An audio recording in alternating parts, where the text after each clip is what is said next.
जब neuro science ने इतनी तरक्की नहीं की थी तो उस वक्त इंसान ये समझता था कि हमारा दिमाग फ्लेक्सिबल नहीं है।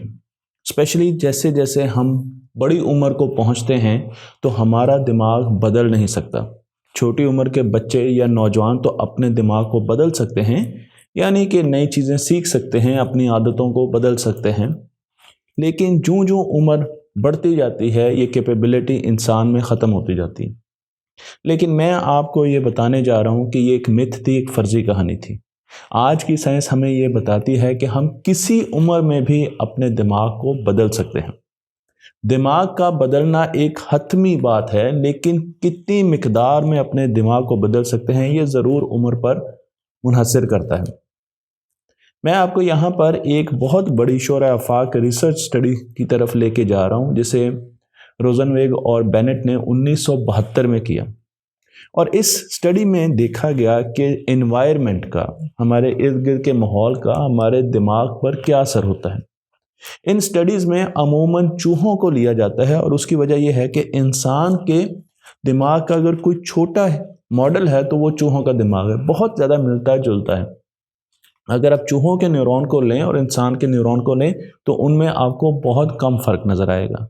इसलिए हम अमूमन ऐसी तहकीकात चूहों पर करते हैं और उनकी स्टडी से हमें अंदाज़ा होता है कि इंसान भी ऐसे ही बिहेव करेगा, क्योंकि इस वक्त हमारे पास ऐसी टेक्नोलॉजी नहीं है कि हम दिमाग पर, इंसानी दिमाग पर डायरेक्टली ये एक्सपेरिमेंट्स कर सकें। तो यहाँ पर दो एनवायरनमेंट्स बनाई गई, एक इनरिच एनवायरनमेंट थी और एक आम एनवायरनमेंट थी। आम एनवायरनमेंट में, जो कि यहाँ पर आपको तस्वीर में दिखाई गई है, एक अदद या दो चूहों को रखा गया, कम चूहों को रखा गया और इस एनवायरनमेंट को छोटा रखा गया। इसमें स्पेस भी कम रखी गई, इसमें टॉयज़, खिलौने भी कम रखे गए और सोशल इंटरेक्शन, यानी क्योंकि चूहे एक एक्सपेरिमेंट में एक रखा गया और एक एक्सपेरिमेंट में दो रखे गए, लेकिन कम तादाद रखी ताकि उनका सोशल इंटरेक्शन ना हो सके।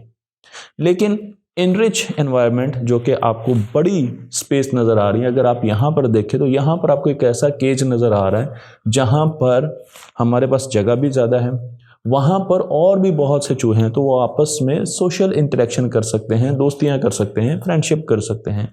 और वहाँ पर आपको टॉयज़ भी नज़र आ रहे हैं, यानी कि उनके एक्सपीरियंस भी ज़्यादा होंगे, किस चीज़ से कैसे खेलना है, किस चीज़ को कैसे लेकर चलना है। जब इन चूहों को कुछ अरसा इन एनवायरनमेंट्स में रखा गया और उसके बाद इनके दिमाग के कनेक्शंस को देखा गया और देखा गया कि इनके दिमाग ने कैसे ग्रो किया है और कैसे कनेक्ट किया है, तो मैं आपको दोनों तस्वीर दिखा रहा हूँ। आप देख सकते हैं कि जो छोटी स्पेस थी, जो लिमिटेड स्पेस थी, वहाँ पर न्यूरॉन्स बहुत ज़्यादा एक दूसरे से कनेक्ट नहीं कर सके और उनकी बहुत ज़्यादा ब्रांचेस नहीं बन सकी। लेकिन दूसरी तरफ अगर आप देखें, जहाँ पर एनरिच एनवायरनमेंट थी, वहाँ पर साइनेप्सिस बहुत ज़्यादा तेज़ी से बने और बहुत ज़्यादा बने। इससे हमें यह पता चलता है कि हमारी एटमॉस्फेयर, हमारे इर्द गिर्द का माहौल हमारे दिमाग पर बहुत ज़्यादा असर रखता है। शायद यही वजह है कि छोटी क्लास में, केजी में, हम बच्चों को ऐसे क्लासरूम्स में बिठाते हैं जहाँ पर बहुत ज़्यादा एनरिच एनवायरनमेंट होती है। लेकिन एनवायरनमेंट से दिमाग पर बहुत से और असरात भी मुरतब होते हैं। दिमाग पर ट्रिगर्स एनवायरनमेंट से आते हैं। ये ट्रिगर्स साइकोलॉजिकल भी हो सकते हैं। बाज़ औक़ात साइकोलॉजिकली एक ऐसा वाक़या होता है कि जब भी आपको वैसी ही सूरत हाल का सामना करना पड़ता है तो आपको वो वाक़या याद आ सकता है। ये ट्रिगर है। सोशल ट्रिगर्स भी होते हैं। दोस्तियों भी दिमाग पर बहुत ज़्यादा असरअंदाज होती हैं। दोस्तों के साथ बिताया हुआ वक्त आपको भूलता नहीं है। कभी खुशी या गमी में वक्त बिताया हो, इमोशनली ट्रिगर्स भी आपके पास होते हैं, तो वो भी आपको नहीं भूलता। और अगर कोई ऐसा वाक़या हो जिसमें किसी ने आपको मारा हो या आपको जफ्फी डाली हो, तो वो फिज़िकल जो ट्रिगर्स होते हैं उनको भी हम नहीं भूलते और कॉग्निटिव ट्रिगर्स को हम नहीं भूलते जब हमने कोई मार का सर अंजाम दिया हो, कोई बहुत मुश्किल सवाल हल किया हो। तो हमारी एनवायरनमेंट से बहुत से ट्रिगर्स हमारे पास आते हैं। अगर एनवायरनमेंट में ट्रिगर ज़्यादा हैं तो हमारा दिमाग ज़्यादा काम करेगा, डेवलपमेंट करेगा, उसकी प्रोसेसिंग स्पीड ज़्यादा बढ़ेगी। यहाँ पर एक चीज़ और बताने की ज़रूरत है कि दिमाग को नई स्किल्स चाहिए।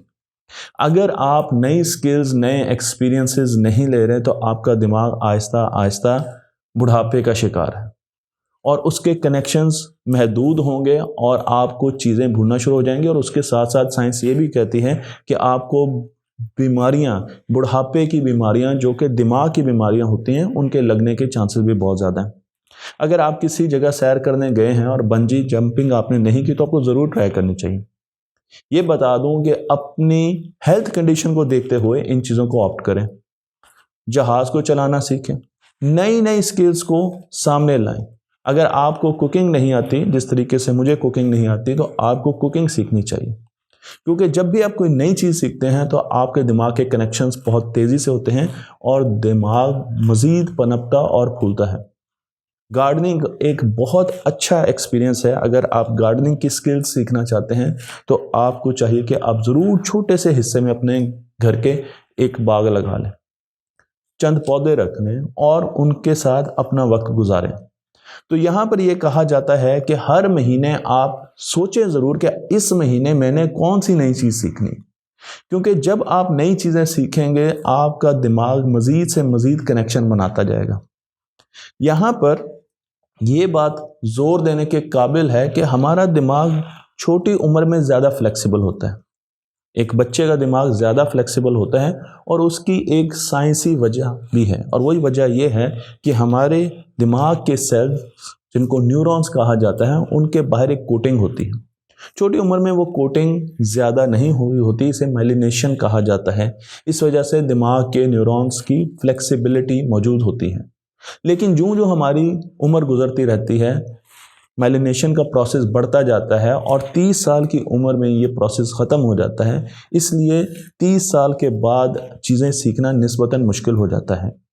आप 13 साल की उम्र तक बहुत आराम से नई नई लैंग्वेजेस सीख सकते हैं, लेकिन जैसे ही 13 साल की उम्र गुजरेगी, अब लैंग्वेज सीखना आपके लिए मुश्किल नहीं। आप बुढ़ापे में भी सीख सकते हैं, लेकिन उसमें मुश्किलात आएंगी, आपको उतनी आसानी नहीं होगी जितनी कि आपको पहले थी।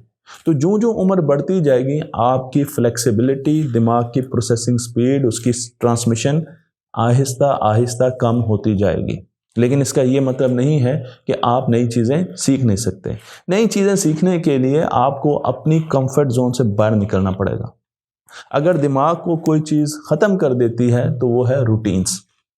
जब आप रूटीन का काम करना शुरू कर देते हैं तो आप समझ जाएं कि आपका दिमाग अब आहिस्ता आहिस्ता नीचे की तरफ जा रहा है।